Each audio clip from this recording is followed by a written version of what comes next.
It's time for Recipe of the Day.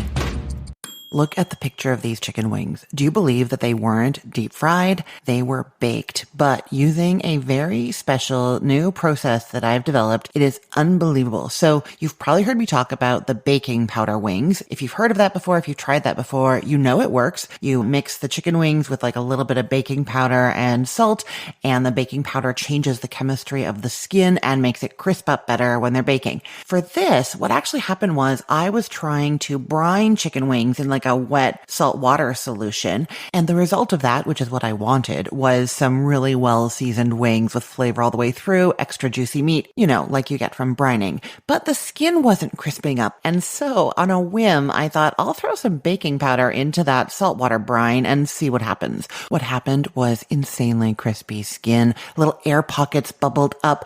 And just look at that picture again. You can see those little crispy ridges. And when you bite into them, you hear them. They just shatter and crack. Crunchy, crispy wings. And as someone who has been doing the baking powder wings for years now and telling you about it for years now, I am here to say that these are even better. You're not going to believe it. Okay, so before I tell you exactly how to make these, I'm just going to tell you a few little tips to be aware of. So we are going to be brining these in a saltwater solution that has baking powder in it. And that means that they are going to be a little bit salty. And so later on, if you're going to add any seasonings or anything, you want to try and make sure that you are not adding something with salt, okay? And I will say for this recipe, you could actually bake them with any kind of seasoning blend you like. Weirdly enough, my family's favorite is a pizza seasoning mix. It doesn't end up making them taste like pizza at all. It's just such a wonderful blend. It's got oregano, basil, onion powder, garlic powder, a little bit of fennel seed, thyme, paprika, black pepper, smoked paprika, a little bit of dried mustard, like a little bit of heat, a little bit of crushed red pepper flakes. So it's kind of hitting all those notes, but whatever seasoning blend you want to use to bake them with, you can. Just make sure that it doesn't have salt. You're also not going to want to marinate these wings because we are doing the brine and that won't work as well. You're just going to be wetting them in a different way after brining them. I will say, I know you've heard me talk about that flavor bomb slurry turkey brine. I've also done it with some fajita beef where I puree a whole bunch of flavorful ingredients into the brine, like in a food processor. Well, for the turkey one, for instance, it's like fresh thyme and sage and parsley, and there's onion and garlic, raw onion and garlic with the saltwater brine in the food processor. And then that is what I use to brine the turkey, and the flavors get right into it. It's unbelievable. I am about to start experimenting with something like that for the wings. So it would be this saltwater brine with the baking powder that I'm talking about today, but pureed with other ingredients. I will let you know if that works out. I will tell you. So that is how we would get extra flavor into there. Don't use a marinade.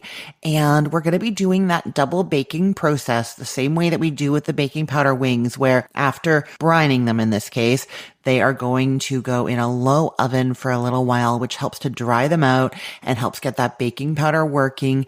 And then you go to the higher temperature, which is actually cooking the wings and crisping up the skin. And I'm just telling you about that now because this is going to take longer than your normal wings. We're going to be brining them for a couple of hours.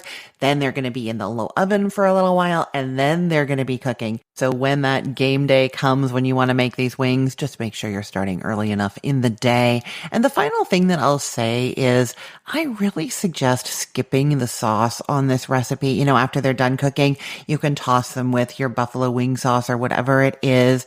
You totally can, but it just takes away a little bit of that crispiness, and they're just so wonderfully crisp that it feels like a shame. They will still be crispy and good if you do a sauce, but they're better without it. Maybe just give a try, do a whole big pan of them and toss half of them with sauce and the other half just season to taste a little bit at the end and see which ones you like better. Okay, I think that is all the preamble that I have to say about this. Let's dive into making these wings. So this batch is for 10 whole chicken wings that you've cut into wing pieces into the drumettes and flats. You can trim off that little wing tip and discard it or use it for soup or something, or you can leave it attached. Either way is fine. You actually can leave the wings whole also if you wanted to. They're just then that kind of like zigzag whole wing instead of the pieces that we're more familiar with. So however you want to do that, that's fine. But you're starting with 10 wings and you're either cutting them up or not.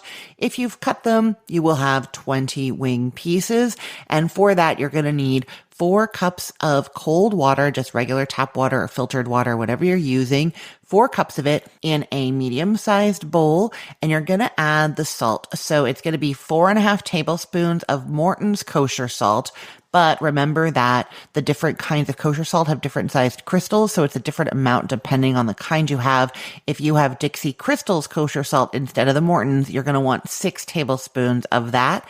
And if you're using just regular table salt or fine sea salt, then that's going to be 3 tablespoons. And then you're just going to stir that. It's going to dissolve. Just keep stirring. Even though the water's cold, it will dissolve eventually. It takes like a minute of stirring and you will see it disappear. You can add other things to this water if you want to, but I don't find that they penetrate very well. A tablespoon of garlic powder will work, or onion powder. Anything else? Well, like I said, I will update you on my flavor bomb slurry situation if that does something. But so far, anything that I've added to the water has not affected the flavor, so I wouldn't bother. What is important is you're going to add 1 teaspoon of aluminum-free baking powder. Just 1 teaspoon. It's just the tiniest bit.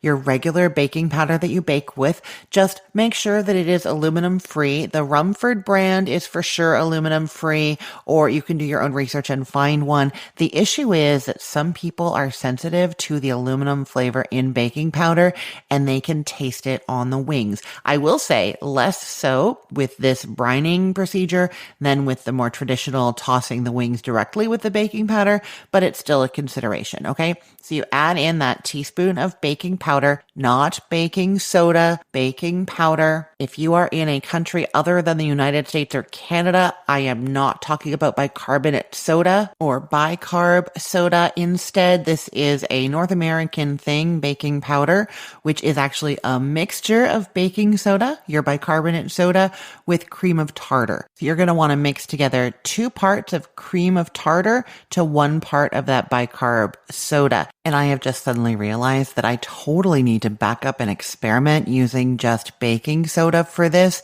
because it is the baking soda that is the alkali component of baking powder that is changing the chemistry of the skin. When we were adding the baking powder directly to the wings and tossing them in it, we didn't use baking soda because it was too strongly flavored, and to get an even distribution across the wings, you would have needed too much of it. But now I'm thinking that with this brine, like a pinch of baking soda in the water, that might just do it.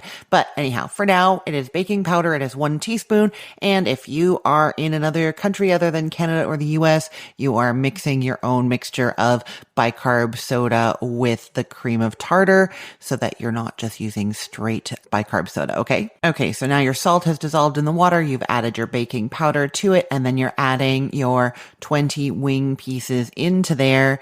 And you just want to make sure that they are fully submerged. If they're not, you can use a narrower container so that the water ends up over them, or you can make some more mixture. It's always going to be the same amount of water and salt and baking powder, and mix that up and then pour it over the wings until they are fully submerged.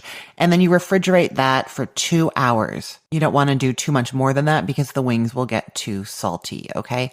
Then preheat the oven to 250 degrees Fahrenheit. Line a large baking sheet with aluminum foil. That is mostly to make cleanup easier in case some of the juices from the chicken drip down onto the pan and kind of burn on there.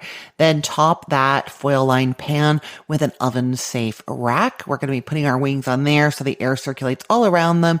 They're going to get crispiest on the top, but we want them to not be soggy on the bottom, right?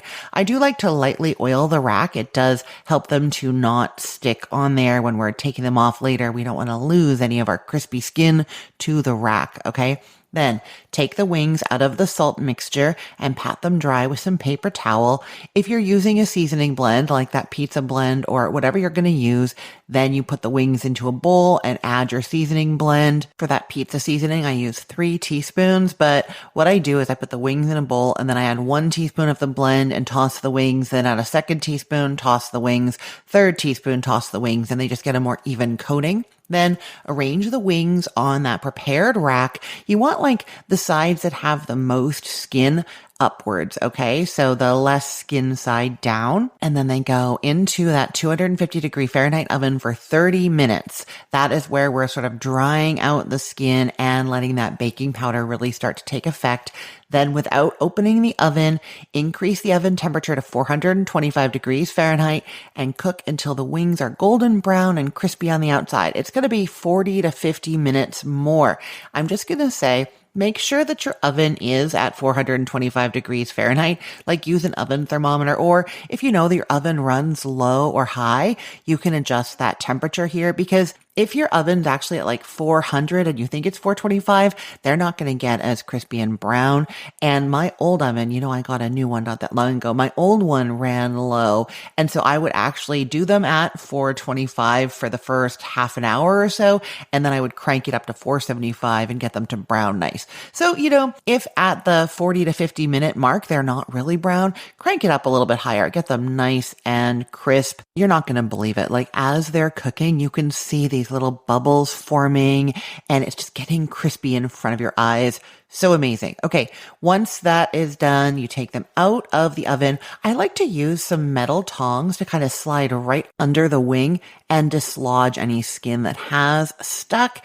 And then you are just putting those wings in a bowl. You can add a little bit of seasoning to taste if you'd like, a little bit of sauce to coat, although that's not what I advise, and dig in. I cannot wait for you to try these. I've been so excited to tell you about them. I will put the link to the full recipe in the show notes for this podcast episode, or you can head to cookthestory.com/ROTD and get it there. Everything there is arranged by date, so it's helpful to know that today is January 12th of 2025. And I just want to say, I'm so excited about this. Please try it. Please let me know what you think. Leave a comment and a rating. Spread the word. Tell other people about it.